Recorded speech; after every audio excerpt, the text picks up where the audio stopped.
Bismillahirrahmanirrahim. Terus Iya ya, apa tadi? Apa tadi? itu tentang Paulus gimana tuh? Waduh. Apanya yang ditanyakan? Banyak sisi Tentang Paulus. sosoknya, Gus. Gimana? Tentang sosoknya. Tentang Sosok. sosok Paulus ini, apakah benar ajaran Helenisme yang dibawa sebenarnya gitu? Oh, gini. Ini kalau Katanya Paulus bukan penyembah Yesus gitu katanya. Tapi sedikit sebentar sebelum ke Gus, berarti saya tambahin sedikit ya. Tapi kalau membaca tentang Paulus itu harus hati-hati. Kenapa? Karena ada beberapa karakter yang berbeda. Artinya begini, di situ ada pseudo anonimus juga di situ ada. Jadi ada yang menulis mengatasnamakan Paulus, ada juga seperti itu. Artinya tulisan-tulisan dia pun sudah tidak otentik juga, gitu. Mengalami banyak perubahan juga. Lanjut. Oke, Monggo Gus. yang lagi press saja ya, yang lagi disampaikan oleh Bang Al tadi tentang tulisan Paulus. Dari sekian surat itu yang menjadi perdebatan itu adalah Ibrani. Kitab Ibrani itu menjadi perdebatan siapa sebetulnya yang menulis. Jadi tidak bisa dipastikan, sampai sekarang nggak tahu kitab Ibrani itu siapa yang menulis. Akhirnya ada yang mengatakan itu yang menulis bukan Paulus, cuman kerangka berpikirnya itu Paulus gitu. Itu tentang kitab Ibrani ya. Sekarang kita berbicara Paulus secara dulu ya, secara umum dulu. Dia itu ya seperti yang kita dapatkan informasinya, orang yang memusuhi pengikut-pengikut Yesus atau jagal lah ya, juru bantainya gitu.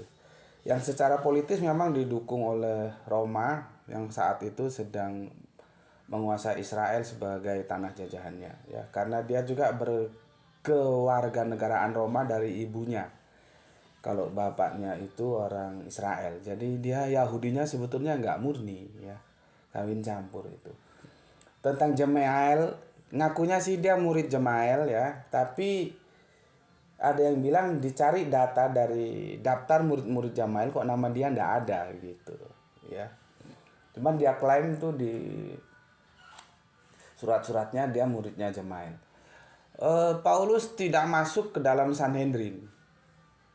Yang masuk Sanhedrin itu contohnya Yusuf Arimatea ya. Sanhedrin itu ulama topnya Yahudi. Syarat Sanhedrin itu biasanya 1 kaya, 2 pintar, 3 gagah. Dari 3 syarat itu Paulus hanya punya 1, yaitu pintar. Dia nggak kaya juga nggak gagah. Ada yang bilang ada yang apa ya, fisiknya ada yang aku suka ngomongnya sukar, tidak seperti kita gitulah ya. Jadi dia tidak masuk Sanhedrin. Yang masuk Sanhedrin itu adalah contohnya Yusuf Arimatea, sehingga dia punya otoritas untuk meminta kepada penguasa Romawi untuk menurunkan jasad Yesus gitu. Kemudian setelah dia jadi juru bantai ya, jadi pengikut-pengikut Yesus itu dibantainya sama dia ya. Dia minta surat jalan, gampangannya gitulah ya, surat jalan itu oleh penguasa Roma saat itu, karena Israel saat itu membagi 2 kekuatan. Otoritas kekuatan politik itu dipegang oleh Roma sebagai negara penjajah, otoritas teologis dipegang oleh tua-tua Yahudi gitu. Makanya Yesus itu kan nggak bisa langsung dieksekusi oleh orang-orang Yahudi, harus izin dulu terhadap otoritas Romawi yang dibawa di sidang itu, karena mereka membagi 2 kekuasaan itu. Paulus minta surat jalan, dia mau berangkat ke Damsyik untuk memburu pengikut Yesus. Di tengah jalan, ini pengakuan dia nih ya, Dia ngaku ketemu Yesus gitu loh, ya. Siapa saksinya? Ya gimana, saksinya nggak ada. Karena pelaporan-pelaporan dia di dua surat itu berbeda-beda. Yang satu melihat Yesus tapi tidak mendengar suaranya, yang satu mendengar suaranya tapi tidak melihat Yesus. Nggak tahu mana yang benar. Jadi saling bertabrakan. Kadang-kadang aku juga bertanya kenapa pengakuan Yesus tentang pertobatannya itu diterima aja ya gitu. Apakah tidak ada sebuah sakwasangka di dalam hukum itu kan sakwasangka boleh ya, tentang apa yang dilakukan Paulus mengingat apa yang kemudian terjadi ya. Oke. Kemudian pertobatannya itu dia berbalik arah justru. Yang dulunya memusuhi Yesus justru 180 derajat berbalik arah, ikut pada pihak Yesus gitu loh. Dia ikut menyebarkan Yesus. Yang jadi masalah ketika ajaran Yesus itu disampaikan kepada goyim. Goyim itu orang di luar Israel. Ya karena di luar Israel, ya mereka nggak sunat gitu loh. Nah, terus terjadi perdebatan. Gimana ini ya? Orang di luar Israel boleh sunat, boleh ikut ajaran Yesus enggak ya? Gitu. Harus sunat enggak ya? Gitu ya. Jadi makanya kalau kita lihat buku 100 tokoh itu kan Yesus akhirnya harus berbagi dengan Paulus ya. Ya kalau mereka itu disatukan gitu, mungkin rankingnya bisa naik gitu. Kan ranking pertama kan Nabi Muhammad tuh yang disusun oleh Michael Hart itu kan. Karena Yesus dan Paulus harus berbagi dua itu. Ya, peran penyebaran Nasrani yang kemudian menjadi Kristen gitu. Oke. Di tengah kebingungan itu, bagaimana ini orang goyim boleh nggak ikut ajaran Yesus, dan kalau ikut ajaran Yesus harus sunat atau tidak gitu. Di tengah kebingungan itu ya adalah sosok yang hadir yang bernama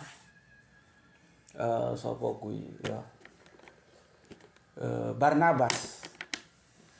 Jadi Yesus itu punya hutang budi terhadap Barnabas. Akhirnya Barnabaslah yang membawa Yesus ke Yerusalem. Jadi Yesus itu pernah ke Yerusalem. Itu bisa dilihat di Kisah Para Rasul gitu ya. Judulnya, perikopnya sidang Yerusalem. Itu bisa jadi itu konsili pertama itu ya. Dibawalah ke sana, ke Yerusalem untuk memutuskan ini gimana ini ajaran Yesus boleh nggak dibawa keluar, dan apakah orang yang mengikuti ajaran Yesus harus sunat gitu. Jadi tanpa jasa Barnabas, Paulus nggak bisa masuk ring 1, nggak bisa. Yang saat itu komandannya Petrus, gitu loh. Nah, si Barnabas ini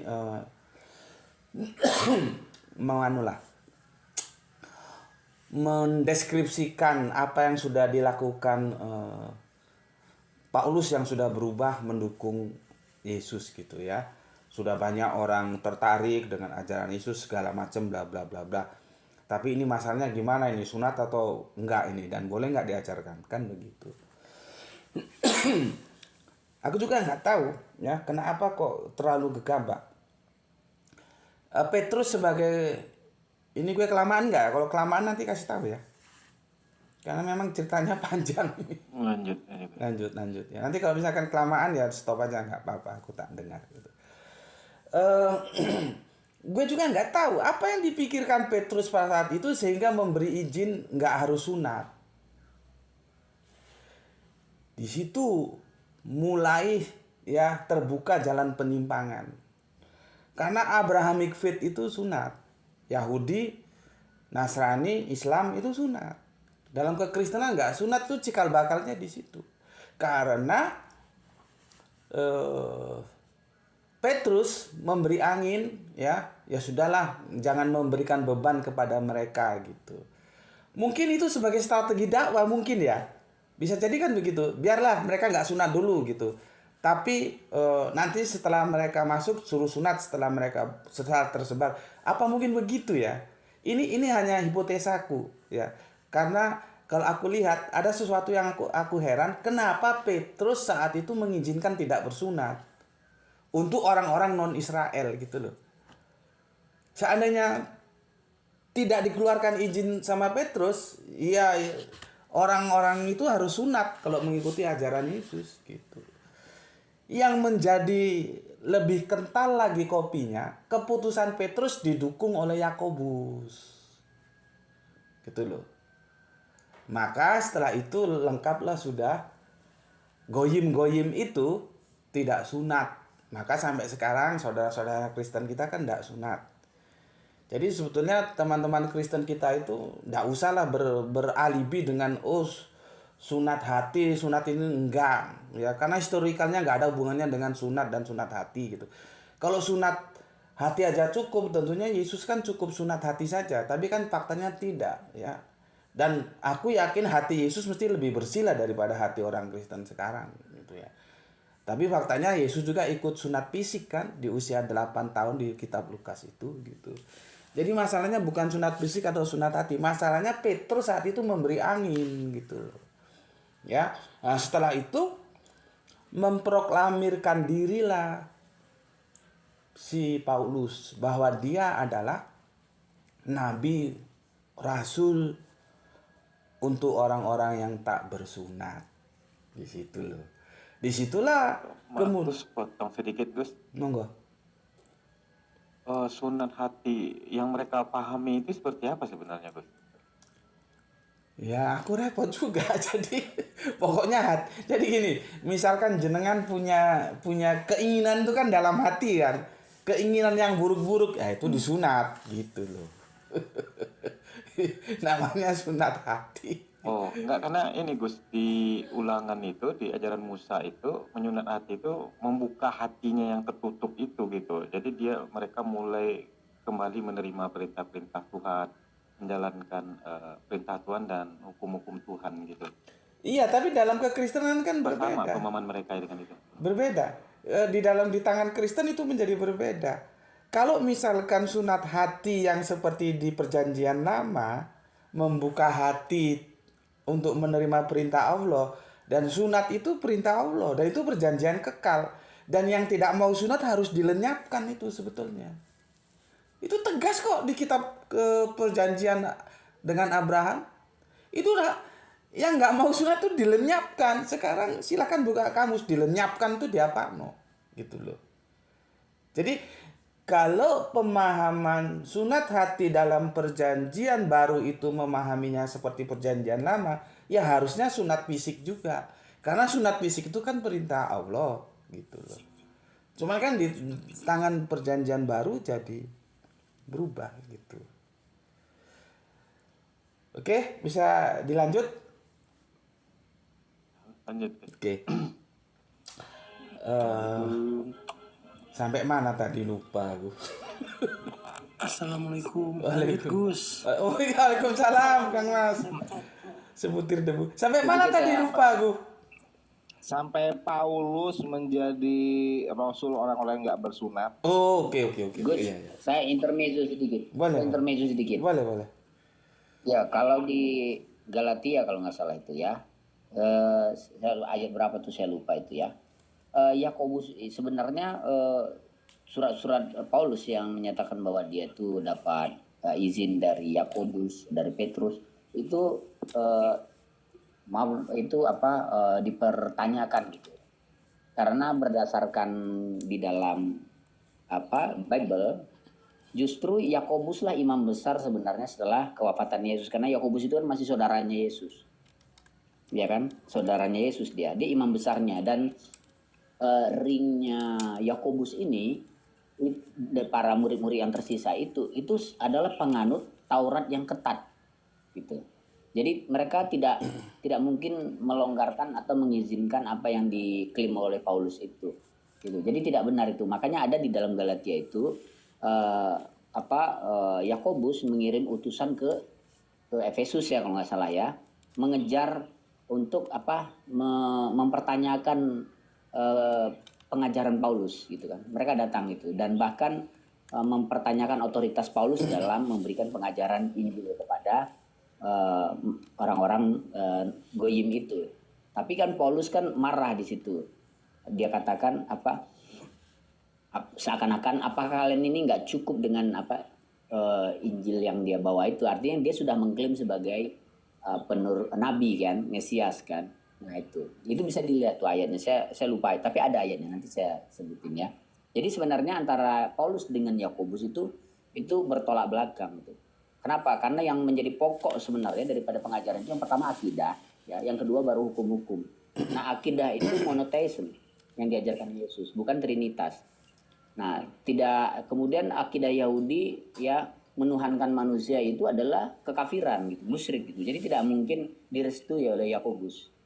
Ya, sedangkan Paulus dia mengatakan Yesus adalah Tuhan. Nah, jadi bertolak belakang 180 derajat sebenarnya apa yang diajarkan Paulus. Sedangkan Paulus ini adalah prototipe Helenis yang memang disusupkan ke dalam ajaran Yesus tadi gitu. Karena yang dia bawa itu murni Helenistik gitu, penumbalan ya, kemudian konsep dewa ya, Tuhan duinatur antara manusia dengan Tuhan, kemudian juga penebusan dengan darah. Itu semua konsep-konsep sebenarnya memang Helenistik gitu. Dan itu bukan pengajaran Yesus, jadi tidak mungkin dia sejalan dengan Yakobus. Dan itu ada perseteruan antara Paulus dengan Yakobus, itu ada di dalam Galatia itu. Lanjut dulu Gus. Oke, terima kasih atas konfirmasinya. Coba nanti dicari Galatia berapa, nanti kita bisa baca bersama ya. Tapi apa yang aku bilangkan tadi itu tercatat juga di Kisah Para Rasul. Meskipun kan komandannya saat itu kan Petrus, tentunya Petrus yang memutuskan dan Yakobus mendukung gitu loh, tentang keberadaan si Paulus atas jasa Barnabas, karena tanpa Barnabas Paulus nggak bisa masuk ring satu gitu. Gus, itu betul Gus, tapi itu karangan Paulus, itu dia ngaku-ngaku gitu supaya apa? Supaya Helenis yang dia bawa itu bisa diterima di ringnya pengikut-pengikut Yesus. Karena tanpa surat-surat yang dia karang itu, dia akan ditolak gitu. Nah, jadi dia memang sengaja menulis itu, mengarang itu, supaya gagasan dia, akidah yang ditawarkan itu, Helenis itu, bisa masuk ke dalam tubuh ke orang-orang Nasrani ketika itu pengikut Yakobus. Makanya itu yang dibuat gitu, sehingga seakan-akan ini loh ada otoritasnya gitu dari Yakobus imam besar. Nah, kurang lebih begitu, atau Petrus kan. Lanjut. Oke, saya bisa memahami apa yang Kang Al sampaikan, tapi kan saya harus berbicara atas dasar Alkitab dulu, gitu. Yang saya bicarakan itu Alkitabiah dulu. Masalah Alkitabnya itu dipalsu atau tidak itu mungkin nanti. Jadi dalam diskusi itu kita anggap itu sintesanya lah. Nanti kalau ada antitesanya monggo gitu. Jadi supaya saya bisa mempertanggungjawabkan, saya kan kalau saya nggak berdasarkan Alkitab, nanti saya akan diminta pertanggungjawaban oleh teman-teman Kristen kan gitu. Yang saya sampaikan ini Alkitab dulu. Nanti misalkan itu kitabnya palsu atau kitabnya itu nanti di bab 2 mungkin kita bicarakan ya. Oke. Ini supaya ada teman-teman. Saya ini kan sebenarnya memang internal kita. Dan keluar. Oke, aku lanjutkan. Mana propnya tadi? Sampai mana aku lupa tadi. Lali aku. Sampai mana Mas tadi, Mas? Paulus untuk orang sampai ini. Paulus. Sampai mengangkat dirinya jadi rasul. Nah, oke. Akhirnya jadi rasul. Akhirnya Paulus mengangkat dirinya sebagai rasul untuk orang-orang tak bersunat. Gitu loh. Dan saat itulah kekristenan tersebar ke dunia luar. Seandainya Paulus tidak ada, kekristenan itu hanya di dalam. Itu sesuai dengan bahwa pesan yang disampaikan oleh Yesus itu juga begitu. Dia hanya diutus untuk domba-domba yang hilang di atas domba-domba Israel. Itu loh. Bukan untuk keluar. Maka seandainya tidak hadir sosok Paulus, bisa jadi kekristenan nggak ada ya, hilang ya, karena Israel tetap tegar tengkuk nggak mau jadi Nasrani. Mereka kan sampai sekarang tetap di Nasraninya. Tetap di Yahudinya. Seharusnya kan migrasi, atau dalam bahasa kampus itu namanya seharusnya melakukan sebuah gerakan yang disebut ada istilahnya itu berpindah, dia melakukan abrogasi, ya, berpindah dari Yahudi ke Nasrani, dari mengikuti kanjeng Nabi Musa mengikuti kanjeng Nabi Isa. Harusnya orang Israel itu melakukan abrogasi begitu, tapi mereka tidak mau, ya, mereka tetap dalam Yahudinya dan mereka tetap tunduk terhadap Musa, tidak mau tunduk terhadap Nabi Isa, gitulah. Makanya itu aku tolak pendapat teman-teman. Kenapa ini sudah bergeser ke Mekah Madinah ya, Islam awal ya. Kenapa orang-orang ahli kitab khususnya Yahudi itu yang notabene Israel itu menolak kanjeng Nabi Muhammad karena dari bangsa Arab gitu ya. Itu aku tolak. Tapi aku tetap menghormati pendapat mereka, monggo. Alasannya apa? Alasannya Yesus juga ditolak kok. Padahal itu jelas-jelas Israel. Yesus itu Israel loh, tapi ditolak.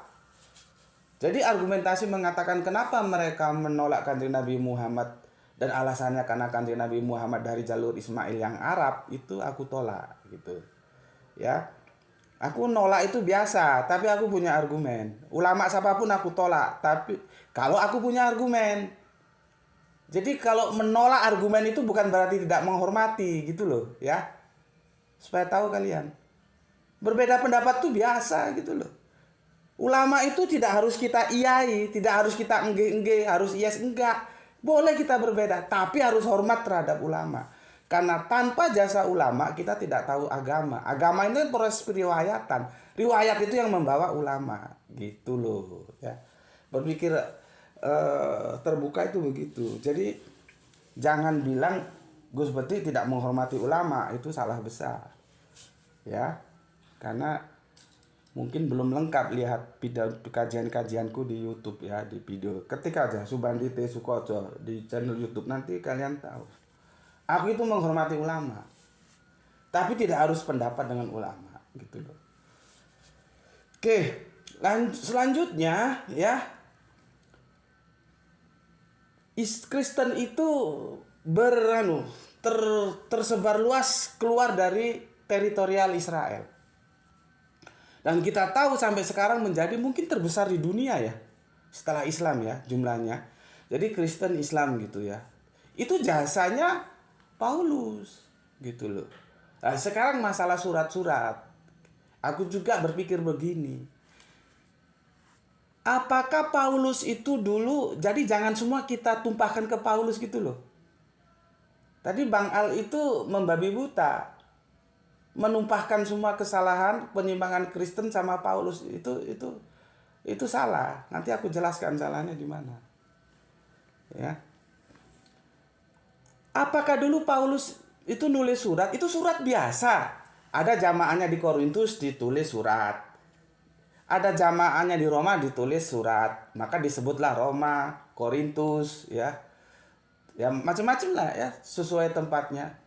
Nah, kalau kita itu bisa ketemu dengan Paulus, kita bisa tanya, apakah Anda dulu ketika menulis surat itu sekedar menulis surat untuk jamaah Anda, atau Anda mengatakan bahwa surat Anda itu kitab suci? Gitu. Karena apa? Sekarang itu di kitab suci kan, padahal itu surat.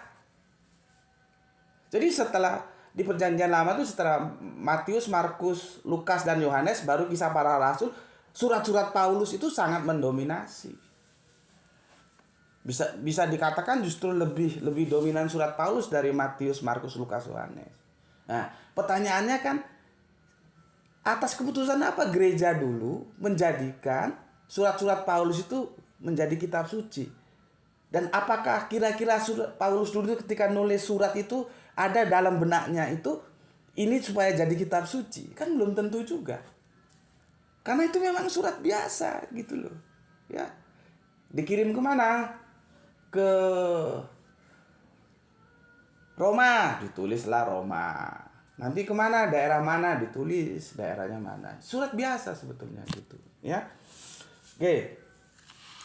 Sekarang berbicara tentang konsep teos. Nah, ini hati-hati. Ya. Aku sampai bosen jelaskan. Ya. Nanti kalian bisa ketik, aku kan orang Islam. Agamaku itu memerintahkan kita harus adil, maka aku harus adil toh. Kalau benar ya benar, kalau salah ya salah, gitu loh.